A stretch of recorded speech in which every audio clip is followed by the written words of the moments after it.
जब कोई फैसला अपनी मर्जी का ना आए, जब कोई फैसला पसंद ना आए, जब कोई फैसला मफादात के खिलाफ हो, जब इनकी बात ना मानी जा रही हो, तो हुकूमत हो या अपोजिशन दोनों ही मुल्की इदारों पर तनकीद करने का कोई मौका नहीं छोड़ते।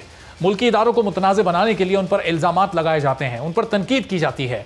लेकिन जब कोई फैसला अपने हक में आ जाए तो फिर रवैयों में फ़ौरन तब्दीली भी आ जाती है। जो बुरे लगने वाले होते हैं वो उन्हें अच्छे लगने लगते हैं, और जिनके फैसलों पर तनकीद की जा रही होती है उन्हीं के फैसलों का खैर मकदम किया जाता है। आज भी कुछ ऐसा ही हुआ। इलेक्शन कमीशन ऑफ पाकिस्तान ने पाकिस्तान तहरीक इंसाफ को वजीर मुमलिकत बराए इत्तलात फ़ारूक हबीब की दरख्वास्त मंजूर करते हुए मुस्लिम लीग नून और पीपल्स पार्टी के पार्टी अकाउंट्स का जायजा लेने की इजाज़त दे दी है।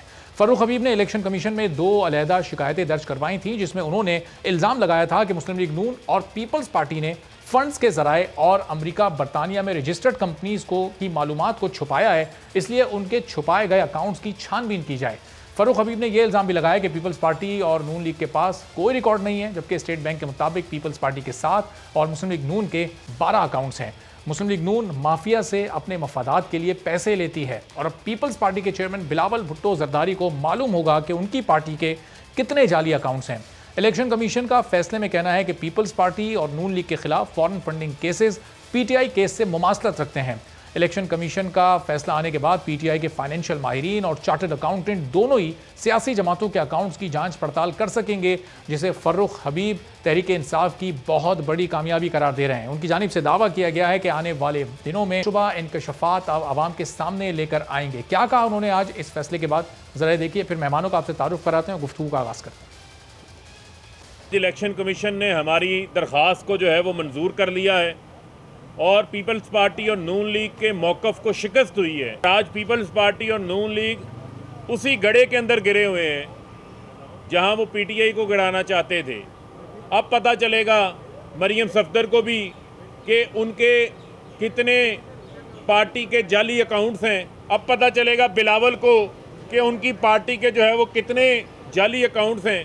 तो पाकिस्तान तहरीक इंसाफ की इसको बड़ी कामयाबी कहा जा रहा है। फ़ारूक हबीब ये भी कह रहे हैं कि पीपल्स पार्टी और नून लीग से मुतालिक बड़े बड़े इंकशाफात आने वाले दिनों में हो सकते हैं। क्या वाकई ऐसा है, और इन अकाउंट्स के जरिए अब क्या इलेक्शन कमीशन का फैसला इन जमातों के खिलाफ भी आ सकता है? निसार खोड़ो साहब पाकिस्तान पीपल्स पार्टी के सीनियर रहनुमा हमारे साथ मौजूद हैं, नून लीग से सीनियर रहनुमा अली गौहर बलोच साहब हमारे साथ मौजूद हैं। गुफ्तगू का आगाज़ करते हैं। खोड़ो साहब, आपसे ये कितनी बड़ी कामयाबी तहरीक इंसाफ की है? अब ये इनके माहिरीन जो फाइनेंशियल भी हैं, कानूनी माहिरीन, आपके तमाम अकाउंट्स का जायज़ा लेंगे और फिर पता चलेगा इसमें कितनी गड़बड़ है। खोड़ो साहब, पीपल्स पार्टी या नून लीग किसी पर बुरा वक्त आ सकता है आने वाले दिनों में इस सिलसिले में? एक मिनट, आप इतनी सारी फतवाएं न दिया करें। आपने पता नहीं क्या क्या कह दिया कि जी मेरी मर्जी का फैसला नहीं आएगा तो मैं इदारों पर हमला कर देता हूँ, किसी और की मर्जी पर नहीं आएगा तो इदारों की हमला कर देते हैं, कमज़ोर करते हैं इदारों को। बात दरअसल ये है कि आप मुझे पहले ये बताएं कि पीटीआई की फॉरेन फंडिंग की कंप्लेन उनकी अपनी पार्टी के लोगों ने की। उनकी पार्टी के लोग जो अभी शायद उनके साथ नहीं हैं, उन्होंने की। उसमें 1-2 अजीज भी थे इमरान खान के। फिर उसके बाद इलेक्शन कमीशन ने सालों लगाए और ये पीटीआई की हुकूमत हर दफ़े एप्लीकेशन देकर अपनी फॉरेन फंडिंग की इंक्वायरी को डिले कराती रही है। ये सारा कुछ अमल जब हुआ है तो मेरे जहन में ये सवाल आएगा कि इलेक्शन कमीशन क्या फेयर प्ले कर रही है कि नहीं कर रही है। उसको इतनी देर क्यों लग रही थी फैसले करने में, उनको इन्वेस्टिगेशन और इंक्वायरी करने में इतनी देर क्यों लग रही थी? क्यों हुकूमत वाले, पीटीआई वाले कोऑपरेशन नहीं कर रहे थे? पहले तो अपना घर साफ करें ना, वो इलेक्शन कमीशन की क्रेडिबिलिटी बिठाएं, हाँ या ना में फैसला करवाएं कि जी फॉरेन फंडिंग का केस बनता है कि नहीं बनता। कानून हुकूमतों ने बनाया है, फॉरेन फंडिंग नहीं होनी चाहिए अपनी जगह पे। लेकिन बात दरअसल ये, जो दरखास्त करता है वो किस मुंह से दरखास्त करता है, क्योंकि उसका अपना घर जो है वो टूटा हुआ है। और फिर सवाल तो हमें कौम को तो ये जवाब चाहिए ना कि पीटीआई ने इतनी पहलू तही क्यों की और इतनी दरखास्तें करके। 40,000 लोगों का डेटा पीटीआई की जानिब से दिया गया। उनकी जमात ये क्लेम करती है कि हमने डेटा दे दिया, अब ये इलेक्शन कमीशन का काम है, हमें कोई बयान अगर डेटा अगर दिया तो मैं किसकी बात कर रहा हूँ? क्या पीटीआई ने पोस्टमैन के लिए दरखास्तें दी थी या नहीं दी थी? सीधी सी बात है, दी थी, रिकॉर्ड बात है। अगर इलेक्शन कमीशन के पास ये बन भी जाता है, मिल भी गया था उनका डेटा, तो फिर उसका कसूर पीपुल्स पार्टी का तो नहीं है ना। ये तो इलेक्शन कमीशन का काम है कि उसका फैसला करने में जल्दी करती। इलेक्शन कमीशन ने अपनी क्रेडिबिलिटी को कहां तक छोड़ा। रही बात पीपुल्स पार्टी और पीएमएलएन की, अगर उन्होंने दरखास्त मंजूर कर भी दी है तो ठीक है, कर ली है, इसमें फतह की क्या बात है। फतह तो तब होती कि इनके ऊपर फंडिंग का केस ना होता, अगर इनके ऊपर फॉरेन फंडिंग का केस ना बनता और फिर वो अगर करते और हमारी फंडिंग की बात खोली जाती या अकाउंट खोले जाते, फिर मैं फतह तो करूंगा ना, करार देगा। लेकिन अभी तो क्या फतह, क्या मुझे हंसी आ रही है, मुझे हंसी आ रही है कि किस बुनियाद पर ये प्रेस के सामने जाके इस चीज को अपनी फतह करार दे रहे, जबकि खुद उनका मामला खराब है। सही, चलें तो अब 8 दिन ये लोग जायज़ा लेंगे, पता चल जाएगा कि क्या जायज़ा लेते हैं, उसका क्या नतीजा निकलता है। अली गौर बलोच साहब, 12 अकाउंट्स हैं मुस्लिम लीग नून के भी फॉरेन फंडिंग केस में, जिनकी अब ये छानबीन की जाएगी। इल्ज़ाम आप पर लग रहा है कि माफिया से आपने अपने मफादात के लिए पैसे लिए हैं। ये इस दरख्वास्त के मंजूर होने के बाद अब पाकिस्तान तहरीक इंसाफ के फाइनेंशियल माहिरीन ये जाँच पड़ताल करेंगे आपके अकाउंट्स की, कोई परेशानी महसूस कर रहे हैं आप? बिस्मिल्लाहिर्रहमानिर्रहीम। देखें, हमें कतई तौर पर कोई परेशानी नहीं है। पहली बात तो ये है कि मैं आपकी बात का जवाब दूंगा, और हमारी जितनी भी फंडिंग हैं वो थ्रू प्रॉपर चैनल और जो कानून और ज़वाबित के मुताबिक है।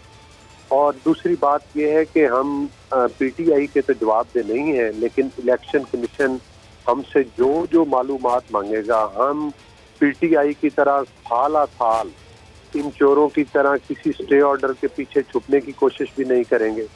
और जो भी हमारे अकाउंट हैं और जो भी मतलब है कि इलेक्शन कमीशन का जो भी कानून ज़ाब्ता है उसके मुताबिक है, और इंशाअल्लाह ताला हम हर लेवल पर अपने अकाउंट्स को वो जो है उनकी जांच पड़ताल के लिए बिल्कुल तैयार है। दूसरी गुजारिश ये है कि जो इनके अकाउंट्स हैं वो आपको पता है कि अकबर एस बाबर वो कहते हैं कि घर का पेटी लंका ढाए।